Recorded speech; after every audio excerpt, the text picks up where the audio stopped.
Tapi ya udah kelihatan dok. Ya. Bismillahirrahmanirrahim. Assalamualaikum warahmatullahi wabarakatuh. Perkenalkan, nama saya Dr. Anti ya. Dr. Adrianti Adam, biasa dipanggil Dr. Anti. Saya sebagai sekretaris blok CSL 4 yang akan menemani kalian selama 5 minggu dalam pelaksanaan blok CSL 4 ini. Jadi untuk pengelola blog kami ada berdua, yang koordinator adalah Dr. Siti Nurul Reski Wahyuni, biasa kalian kenal dengan Dr. Lulu ya. Kemudian saya sekretarisnya Dr. Anti. Jadi pada blog CSL ini insya Allah akan dimulai ya, terhitung hari ini sampai 10 Februari 2023. Dan pelaksanaan blok CSL 4 ini terdiri dari 3 SKS. Dan jumlah mahasiswa yang mengambil mata kuliah ini sebanyak 126 mahasiswa. Jadi dari 126 mahasiswa ini ada beberapa retaker yang ikut mengambil mungkin karena yang lalu tidak mengambil blok ini atau tidak lulus. Jadi jumlah mahasiswa kurang lebih ada 126 mahasiswa, nantinya pada pelaksanaannya akan dibagi hanya dalam 10 kelompok. Dari dalam satu kelompok itu hanya terdiri dari 12 sampai 13 mahasiswa. Berbeda dengan CSL kemarin ya, mungkin kelompoknya dalam satu kelompok itu jumlahnya lebih kecil. Kenapa? Karena kami menginginkan kalian itu tidak hanya melakukan keterampilan hanya dalam satu kali paparan. Jadi setiap keterampilan nanti kalian akan mendapatkan 2 kali pertemuan. Ini dianggap mungkin akan lebih membantu kalian dalam pelaksanaan ujian OSCE ya, ujian OSCE atau ujian CSL nantinya. Jadi dalam satu mahasiswa nanti akan melakukan keterampilan sebanyak 2 kali. Pelaksanaannya ya kita akan melakukan CSL 4 ini hybrid ya, ada offline dan online. Jadi untuk online itu mungkin pada pelaksanaannya hanya untuk keterampilan anamnesis dan keterampilan radiologi, itu yang online. Jadi kalian melakukan CSL via online, kemudian offline untuk keterampilan atau tindakan yang harus dilakukan yang tidak bisa atau tidak efektif dilakukan via online. Misalnya keterampilan pemeriksaan fisik ataupun prosedur pemeriksaan penunjang ya, prosedur klinis yang lainnya. Dan akan didahului oleh kuliah pendahuluan ya, atau kuliah pengantar oleh masing-masing dosen pengampu di bidangnya di minggu pertama, yang akan kalian dapatkan terhitung sebentar ya setelah kuliah pendahuluan blok CSL 4. Jadi blok CSL 4 ini terdiri dari 3 sistem, 3 blok yang telah kalian lewati sebelumnya. Yang pertama ada blok kedokteran tropis, kemudian yang kedua ada blok indera khusus, yang ketiga ada blok gastroenterohepatologi. Nah, materi blok kedokteran tropis yang akan kalian pelajari, yang pertama adalah anamnesis dan pemeriksaan fisik demam, anamnesis dan pemeriksaan fisik pasien dengan suspek lepra, kemudian ada pemeriksaan DDR, persiapan dan pemeriksaan tinja, anal swab dan identifikasi parasit, pemeriksaan kerokan kulit, dan pemeriksaan hapus cairan kulit. Untuk materi blok indera khusus yang akan kalian dapatkan adalah anamnesis dan pemeriksaan fisik pasien dengan kelainan kulit, mata, dan THT. Sedangkan untuk materi blok gastroenterohepatologi antara lain adalah anamnesis dan pemeriksaan fisik pasien dengan kelainan gastroenterohepatologi, teknik pemasangan nasogastrik tube atau NGT, kemudian pemeriksaan colok dubur, yang terakhir adalah radiologi sistem gastroenterohepatologi. Yang perlu saya tekankan adalah pada pelaksanaan CSL ini kalian tidak hanya menghafal ya, karena kebanyakan saya lihat mahasiswa hanya menghafal langkah-langkah tindakan, tapi kalian harus bisa mengimplementasikannya, mengintegrasikan bentuk pemeriksaan fisik ini pada suatu penyakit. Jadi kamu tidak boleh melupakan dasar-dasar penyakit yang telah kalian pelajari di blok sebelumnya, blok tropis, blok indera khusus, blok gastro, yang semuanya akan berkaitannya pada pelaksanaan CSL ini. Jadi nanti mungkin kalau ujian, mungkin ada beberapa kasus atau beberapa prosedur tindakan yang meminta diagnosis. Jadi kamu tidak bisa hanya melakukan pemeriksaan saja, menghafal saja, tapi kamu tahu maksud dari dilakukan tindakan ini untuk apa dan arahnya kemana. Seperti itu. Jadi kamu tidak boleh melupakan blok-blok sebelumnya, karena itu merupakan dasar kalian ya dalam menegakkan diagnosis. Oke? Nah, ini jadwal ya, jadwal yang sudah saya bagikan di grup. Jadi hari ini insya Allah akan ada 2 materi dari interna ya, dan sebentar siang dari kulit. Dan alhamdulillah dosen yang bersangkutan sudah mengiyakan ya. Jadi insya Allah hari ini kalian akan full mendapatkan kuliah pengantar dari dosen pengampu.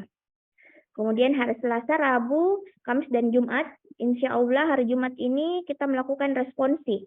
Responsi sebelum melakukan kegiatan CSL. Jadi responsi ini tidak akan keluar ya, bukan pertanyaan untuk ujian apa namanya, teori ya, teori di blog sebelumnya, tapi akan berupa pertanyaan terkait pemeriksaan yang dasar-dasar pemeriksaan yang telah kalian dapatkan pada kuliah pengantar.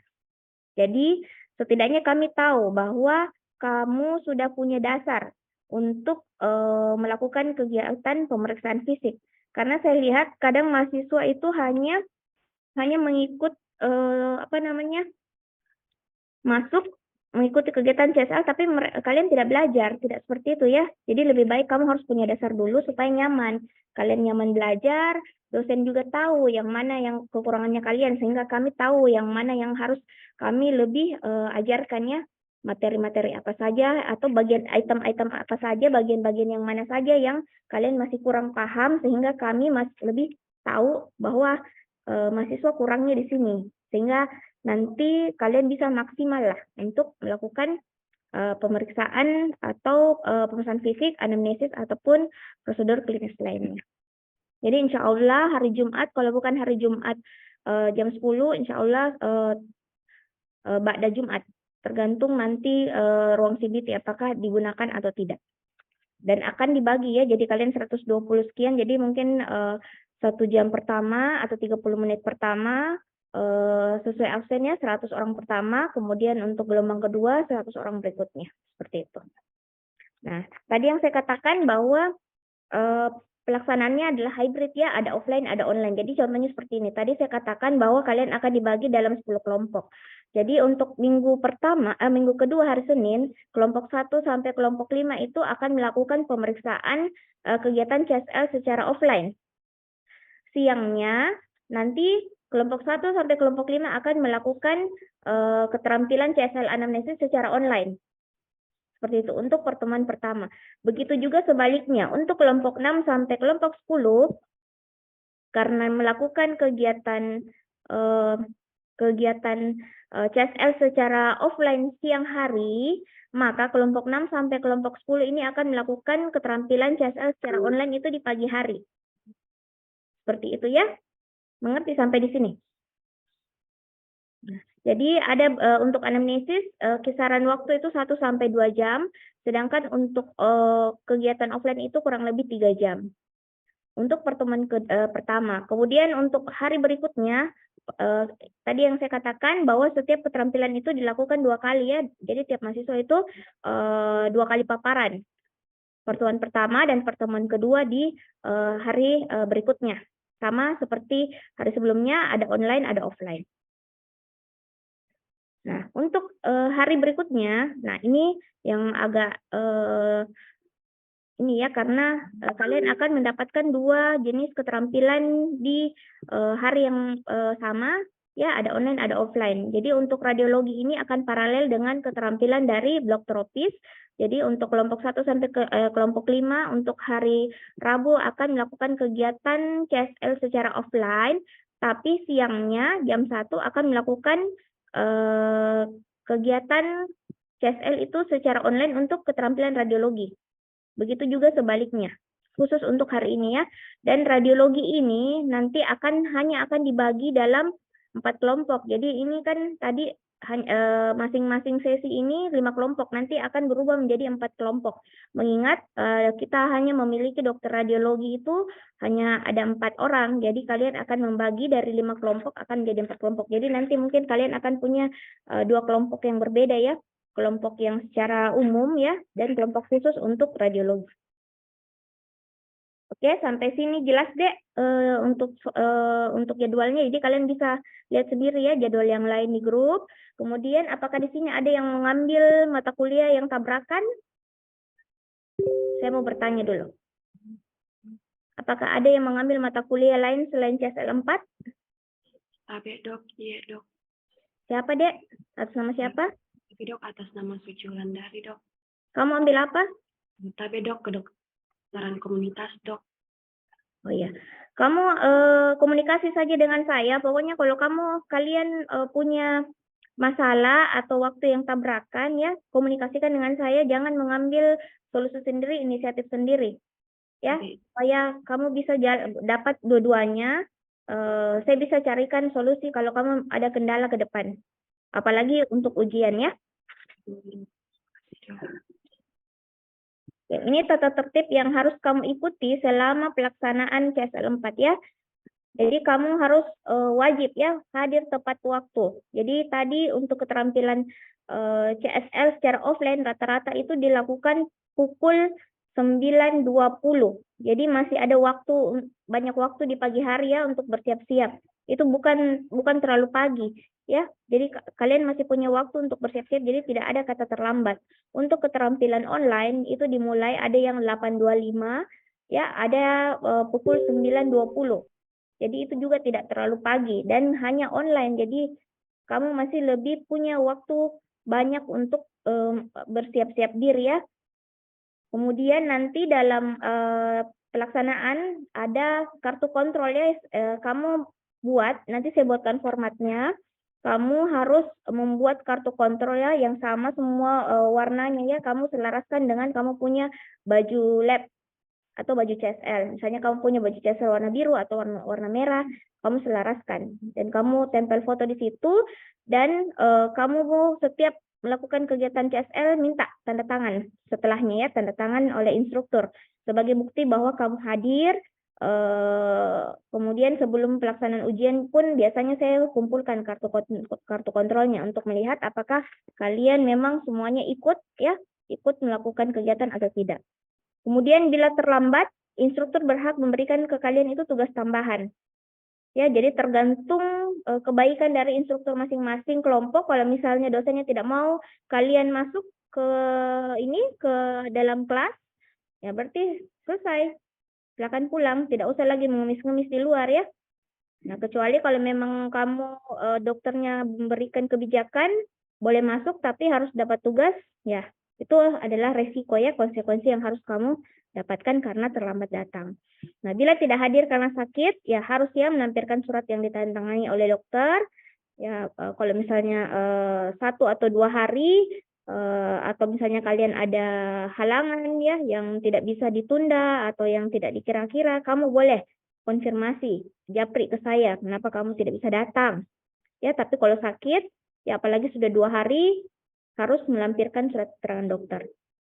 Kemudian berpakaian rapi dan sopannya, jadi seperti biasa untuk melakukan kegiatan CSL, kamu pakai jubah oka, ya sesuai warna ya, yang kalian sepakati. Kemudian biasanya kalian bordir ya jubahnya kalian dengan namanya kalian. Itu tujuannya supaya kalian tidak tukar-tukar baju. Kemudian harus menggunakan ID card dan sepatu tertutup. Untuk laki-laki ya, saya tidak suka ada laki-laki yang rambutnya gondrong ya. Di sini bukan kalian ini mahasiswa kedokteran yang rapi. Jadi setidaknya cukur dulu deh. Kalau saya lihat, saya sudah beritahu. Kalau saya lihat pada pelaksanaan CSL, saya lihat rambutmu panjang dan gampang dijambak. Saya gunting ya, saya cukur di tempat. Saya tidak main-main ya untuk kerapian. Saya tidak suka lihat mahasiswa yang penampilannya urak-urakan. Kemudian gunakan celana kain untuk laki-laki, tidak boleh jeans. Semi jeans tidak boleh ya. Kemudian untuk perempuan gunakan rok panjang tertutup, tidak boleh 7/8. Kenapa? Kelihatan uratmu deh. Jadi rok tertutup ya sampai di bawah. Bukan 7/8, bukan rok orang kebanjiran, tidak boleh. Itu auratmu kelihatan deh. Kemudian sebelum kegiatan CSR dilakukan ada yang namanya respon pintu. Jadi yang retaker itu sudah tahu CSL 4 sebelumnya itu bagaimana. Selalu ada respon pintu sebelum kegiatan CSL, jadi kamu harus belajar dulu. Baca modul dulu. Kalau tidak ada respon pintu, biasanya instruktur tidak memperkenankan kalian untuk mengikuti keterampilan atau disuruh belajar dulu di luar. Kalau kalian sudah bisa jawab, sudah belajar, baru boleh masuk.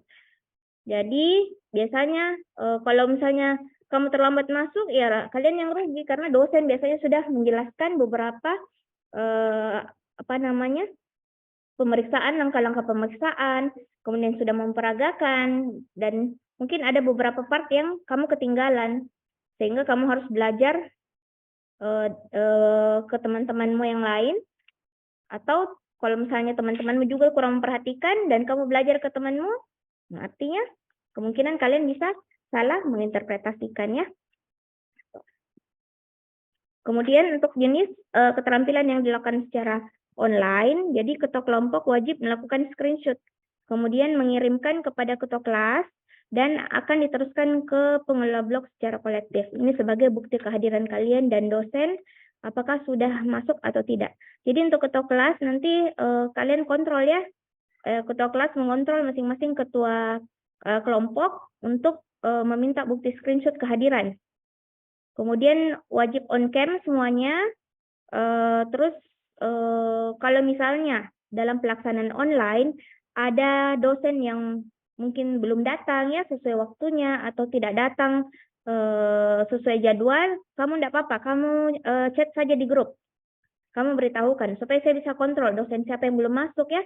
Ini supaya kalian semuanya bisa mengikuti CSL dengan baik sesuai waktu.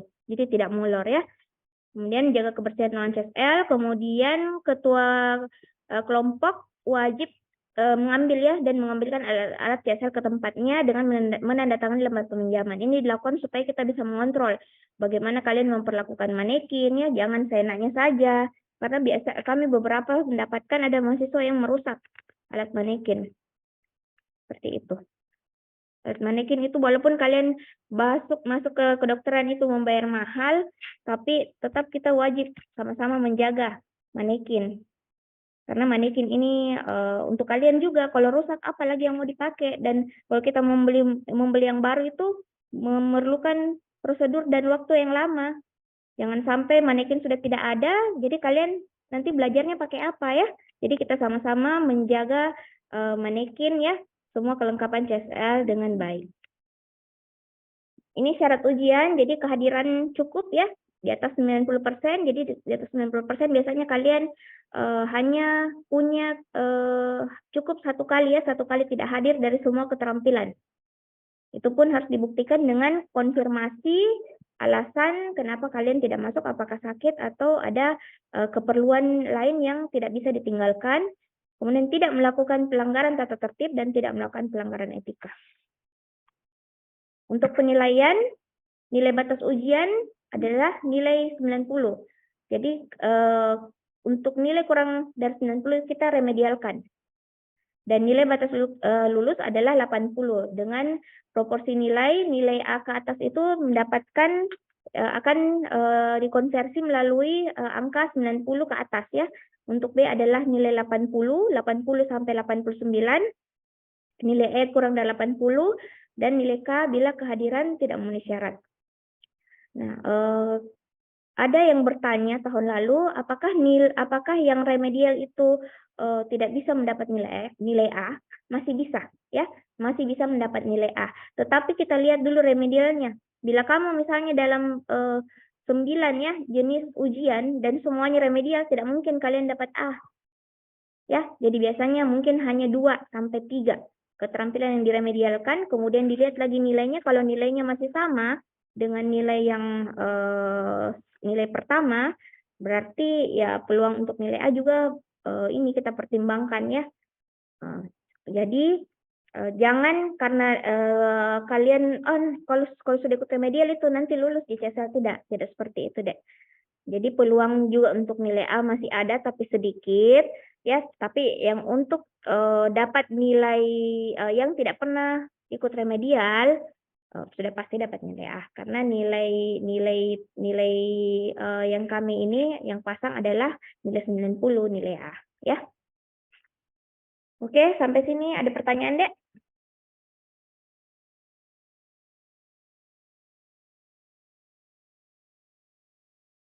Ada yang bertanya? Ada yang mau bertanya?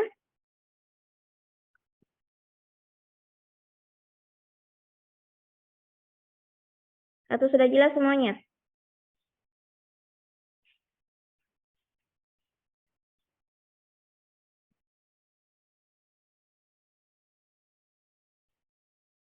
Jadi ingat ya, untuk keterampilan ini, kamu jangan melupakan penyakit-penyakit yang ada di blok sebelumnya. Blok gastro, indera khusus, blok tropis, dan biasanya sehari sebelum ujian, kami dari pengelola blok memberikan arahan kira-kira kalau untuk besok itu kira-kira bagaimana sistemnya, bagaimana ujiannya, supaya kalian tidak kaget. Ya, kami tidak memberikan ujian yang sulit ya, beda dengan ujian OSCE untuk koas ya, yang biasanya harus mereka jawab sampai penanganan pemberian obat-obatan. Tapi biasanya untuk kasus-kasus untuk CSL, walaupun biasanya kita menanyakannya, kami menanyakan terapi, tata laksana, farmakologi, kami tidak meminta obat, kami hanya meminta misalnya kalau misalnya penyebabnya bakteri, kamu bisa kamu cukup menyebutkan ya, apakah antibiotik atau antivirus atau antimikosis, seperti itu ya. Tidak harus menyebutkan secara spesifik dosisnya, kemudian berapa kali berapa ya pemberiannya, per hari berapa, tidak seperti itu. Karena kalian masih duduk di S1. Nanti kalau misalnya kalian sudah koas, sudah memasuki bagian-bagian terkait penyakit, wajiblah kalian harus tahu dosis terapi ya, obat-obat yang akan kalian berikan ke pasien berdasarkan kompetensi dokter umum. Oke, ada yang mau ditanya, Dek? Jadi untuk ketua kelas, jadi tugasmu kamu kontrol masing-masing ketua kelompok ya, untuk minta bukti kehadiran teman-temanmu melalui screenshot. Kemudian untuk kuliah pendahuluan sebentar, kamu juga jangan lupa lakukan screenshot ya untuk semua dosen pengampu sampai hari Kamis. Oke. Sudah jelas ya atau tidak jelas sama sekali? Dok, sudah jelas dok. Oke, jadi kalau kalian bingung, tidak apa-apa kalian japri saya ya. Kalau memang ada yang mau ditanyakan atau ada yang kurang jelas, boleh japri saya di Telegram. Oke, saya rasa cukup sekian, Dek. Terima kasih banyak atas waktunya. Saya akhiri dengan ucapan billahi fisabilil haq, fastabiqul khairat. Assalamualaikum warahmatullahi wabarakatuh. Waalaikumsalam warahmatullahi wabarakatuh. Terima kasih dok. Terima kasih banyak dok.